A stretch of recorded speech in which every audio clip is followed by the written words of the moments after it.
Welcome to knowledge gram by sub instructor Roshan Kumar. आज ये video बहुत ही अलग यूनिक होने वाला है। आप इससे पहले जो भी वीडियो देखे होंगे इस चैनल पे उससे अलग होने वाला है। ये वीडियो बनाने का जो प्लान है या फिर जो आइडिया इस तरीके से आया कि बहुत सारे लोगों का कमेंट होता था कि सर आपका पोस्टिंग कहाँ है, आपका घर कहाँ, आपसे मिलना है, कुछ बात करना है सिलेबस को लेके या फिर तैयारी में कुछ कुछ जो कन्फ्यूजन होता है उसको लेके। तो हमारे साथ रवि है जो कि अभी तैयारी कर रहे बिहार एसआई का। इनका 2 बार से पीटी हो जा रहा है लेकिन मेंस में कुछ प्रॉब्लम आ रहा है। मेंस में 2 नंबर से 3 नंबर से वो छूट जा रहा है। तो इनको क्या क्या प्रॉब्लम होता है पढ़ाई करने के दौरान, इनको सिलेबस में दिक्कत है, कौन सा बुक पढ़ना चाहिए, सेट कब लगाना चाहिए, नोट्स किस तरीके से बनाना चाहिए या किस टीचर का क्लास लेना चाहिए, तो इन सब टॉपिक पे हम अभी आराम आराम से बात करेंगे। आपको अगर भी ऐसा कन्फ्यूजन होता है तो इस वीडियो में लास्ट तक बने रहिएगा। और अगर इस चैनल पर नए हैं तो चैनल को सब्सक्राइब कर लीजिएगा और वीडियो को लाइक करके अपने दोस्तों तक शेयर भी कर दीजिएगा। तो सबसे पहले आप अपना नाम बता दीजिए। रविराज मेरा नाम। रविराज, जैसा कि आप बताया कि मेरा 2 बार से पीटी हो गया, मेंस में दिक्कत हो रहा है, जी तो आप एक एक करके आराम आराम से क्वेश्चन पूछ सकते हैं कि मतलब आपको दिक्कत क्या है। जी। तो सुन एक लो। बार तो एडमिट कार्ड ही नहीं आया था, जो ठीक। एक बार थी मेरी दिक्कत किए थे, हाँ तो उस वजह से तो जैसे एग्जाम हम लोग देते हैं तो मन में तो सब पहली बात तो डर बैठा हुआ रहता है, हाँ क्या होगा नहीं होगा, फिर इस टाइप में कि बहुत सा बात रहता है। हाँ, ये बहुत कॉमन प्रॉब्लम है, हर किसी के दिमाग में रहता है, चाहे जी कितना भी कोई तैयारी कर ले हाँ, लेकिन डर। उसको डर इस बात का जी, रहता है डर टाइप में बैठा कि हुआ रहता है क्या। संख्या बहुत है। जी, क्या होगा नहीं होगा, हम्म, कितना कटअप जाएगा, क्या है, हाँ कैटे ओबीसी में आते हैं हम लोग का क्या अथी होगा, हम्म, इस टाइप का होता है। फिर उसके बाद करने के बाद तैयारी जान 5 घंटा 6 घंटा पढ़ते हैं। हाँ पढ़ने ठीक। के बाद तब टाइम सब चीज़ देखना पड़ता है, फिर रनिंग है, फिजिकल है, हर हम्म, चीज़ मैनेज करते हम्म, मैं मेंस में फंस जाते हैं। मेंस में नहीं हो पाता है, मेंस का सिलेबस ही समझ में नहीं आता, क्या पढ़ना है नहीं पढ़ना है, ऐसा कुछ समझ में नहीं आता है जो। ठीक है, तो आपको पहले इतना क्वेश्चन को क्लियर कर दे। सबसे पहले जी, आपका सवाल क्या था? क्वेश्चन था मेंस का सिलेबस। मेंस का सिलेबस को जी लेकर। तो सबसे पहले सिलेबस समझना बहुत ज़रूरी है, क्योंकि सिलेबस समझिएगा तो उस पर कमांड करिएगा तब कॉन्फिडेंस आपके अंदर जी, आएगा। जो आपके अंदर डर बैठा हुआ कि क्या होगा, नहीं इतना होगा। संख्या है, बहुत जी लोग हमसे ज़्यादा टाइम दे रहे हैं, जी ज़्यादा पढ़ रहे हैं, तो मेरा क्यों होगा, जी ये सवाल बहुत ही कॉमन सा है। तो उसके लिए आप सबसे पहले आप सिलेबस को अगर समझ पाते हैं कि इसमें सिलेबस का डिमांड क्या है इस एग्ज़ाम का, तो इस एग्ज़ाम का जो डिमांड है आपका जीके है। जी। अगर आप जीके पे एक कमांड कर लेते हैं, जैसे कि physics, chemistry, biology, science biology. हो गया, जी हिस्ट्री, ज्योग्राफी, पॉलिटी, इकोनॉमिक्स, जी आपका जो आर्ट्स वाला पोर्शन हो गया, जी अगर इन 7 सब्जेक्ट पे कमांड कर लेते हैं, जी आप अपने अंदर में कॉन्फिडेंस ले आते हैं कि हम अगर इस चैप्टर को कंप्लीट किए हैं तो इसमें से मैक्सिमम क्वेश्चन हम कर सकते हैं।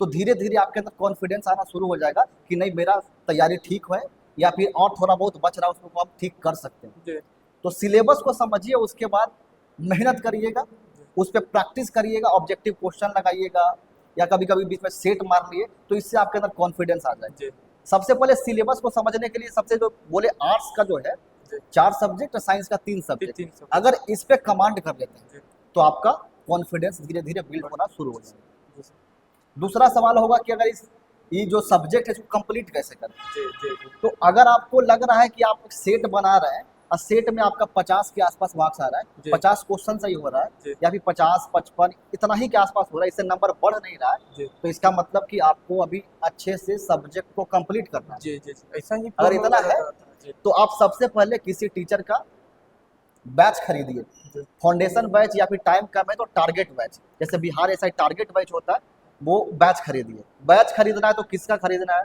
सबसे पहले उस टीचर का यूट्यूब पे जाके वीडियोज देखिए जी कि उनका बोलने का तरीका आपको पसंद आ रहा है कि नहीं, उनका समझाने का तरीका आपको पसंद है कि जी नहीं, जो वो समझाना चाह रहे हैं वो समझ में आ रहा है कि नहीं।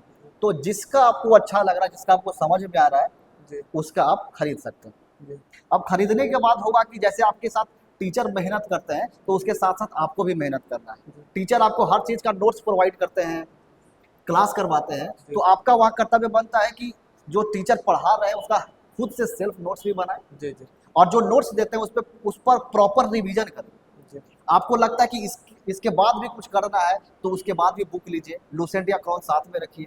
आपको लग रहा है कि उसका सब्जेक्ट और अच्छे से पढ़ना है तो आप एनसीईआरटी पढ़ सकते हैं साथ साथ में। और साथ साथ में जैसे जैसे आपका चैप्टर कंप्लीट होता है, जैसे जैसे आपका सब्जेक्ट कंप्लीट होता है, उस पर प्रैक्टिस करिए। जी ऑब्जेक्ट जैसे हर चैप्टर वाइज क्वेश्चन आपको प्रोवाइड भी करवाते जी होंगे या फिर आप घटना चक्र लेके उससे भी आप प्रैक्टिस कर सकते हैं जी हर चैप्टर वाइज। जी तो इस तरीके से हर सब्जेक्ट का अगर आप करते जाएंगे तो वो सब्जेक्ट आपका अच्छा होते जाएगा और कॉन्फिडेंस अपने आप बढ़ते जाओ। बिल्ड होगा। जी। इसके बाद पूछिए तो क्या बाकी सवाल। बस सर हम लोग अगर जैसे सीनियर भैया लोग हैं उस सब से पूछते हैं, जैसे किसी से पूछते हैं कि भैया क्या सिलेबस होना चाहिए, क्या होना चाहिए, तो वो लोग कोई कहता है ये बुक पढ़ो, कोई ये बुक पढ़ो यहाँ से, तो फिर कोई कहता है इसे, सब अपना तरीका से बताया जाता है कि हाँ कोई कंफर्म नहीं है कि ये बुक ही पढ़िए, सब कुछ जैसा जैसा अपना अनुभव रहता है उस तरह हाँ, से बताता है। तो वही हम वही बोले कि कोई बुक सफिशियंट नहीं है। नहीं। जैसे हम कोई और बुक पढ़े, जी। कोई और बुक पढ़े, कोई जी। और, सब जी। में मटेरियल लगभग सेम होता है, थोड़ा बहुत का अंतर होता जी, इसी टाइप का है। हाँ, प्रॉब्लम आता है, तो फिर हम लोग को पता ही नहीं रहता कहाँ से क्या पढ़ना है, नहीं पढ़ना तो है, तो आपके हिसाब से अगर बताएं तो सबसे पहले आपको कंफ्यूजन इतना हो रहा है, किसी टीचर का आप बैच लीजिए, जी। जो सब्जेक्ट जिस तरीके से वो कंप्लीट करवाते जा रहे हैं वो आप कंप्लीट करिए। जी। उसके साथ एक वो आप क्रॉन पढ़िए, जी। क्रॉन का बुक रखिए और जो वो पढ़ा रहे हैं वो पढ़िए, जी। बस इतना ही करिए। ठीक है और सर। जैसे ही आप उनका सब्जेक्ट पढ़ते जाएंगे ना, आपको खुद ब खुद लगेगा कि इसमें थोड़ा सा और हमको पढ़ने का जरूरत है। जैसे हिस्ट्री से अच्छा क्वेश्चन पूछता है, जी। ज्योग्राफी से अच्छा क्वेश्चन पूछता है, जी। तो इसका महेश वर्णमाल का ले लीजिए जी। या फिर क्विक बुक ले लिए, उससे होगा कि वो सब्जेक्ट और अच्छा हो जाएगा। जी। इस तरीके से करना होगा।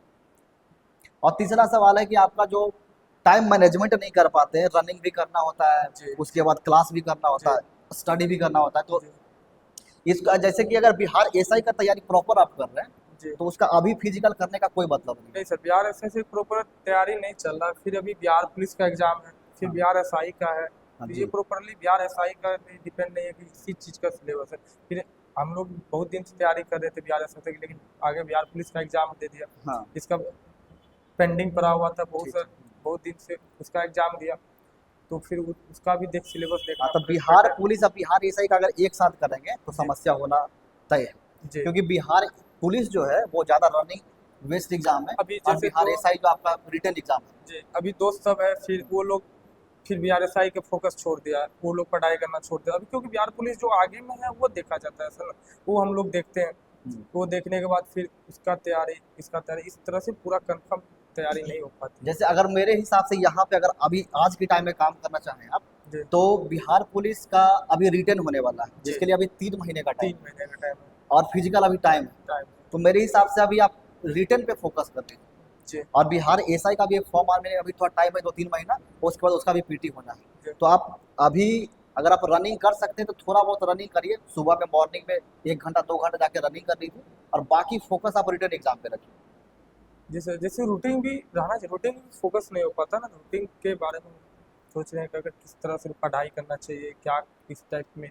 रूटीन के लिए आप कम से कम 8 घंटे का रूटीन बनाइए रोज का, जी। लेकिन आपको लगता है कि कुछ इसके अलावे वर्क करते हैं, कुछ अलग काम करते हैं, जी। तो उसमें कम से कम 6 घंटा का आपको बनाना होगा कि 6 घंटा एटलीस्ट डेली पढ़ाई करें, जी। जिसमें आप उसको 2 शिफ्ट में या 3 शिफ्ट में बांट लीजिए। 2 घंटे सुबह पढ़ लीजिए या 3 घंटे सुबह पढ़ लीजिए, 3 घंटे शाम को पढ़ लीजिए, जी। 2 शिफ्ट में उसको बांट लीजिए। जी। बस आप ये सोचिए कि हमको 6 घंटा पढ़ाई करना ही करना है। जैसे जो टाइम आप बाहर बिना मतलब के घूमने चले जाते हैं या कुछ नहीं काम है ऐसे ही पड़े हुए हैं, तो उस टाइम को भी समझिए कि वो टाइम ही मेरा है जो पढ़ने का है। जी। तो आपको फोकस होकर काम करना ही पड़ेगा। और कोई डाउट कि अभी तो कोई डाउट नहीं है सर, बट इस बार को पूछना था, तो फिर आपसे बात करके अच्छा लगा, जो तो बताएं। मुझे लगता है कि ये जो 5-6 मिनट का जो वीडियो है जिसमें हम लोगों ने बात किया, उससे कन्फ्यूजन कुछ आपको भी क्लियर होगा।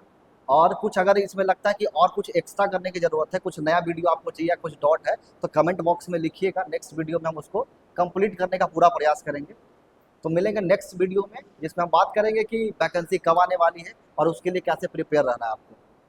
धन्यवाद। जय हिंद।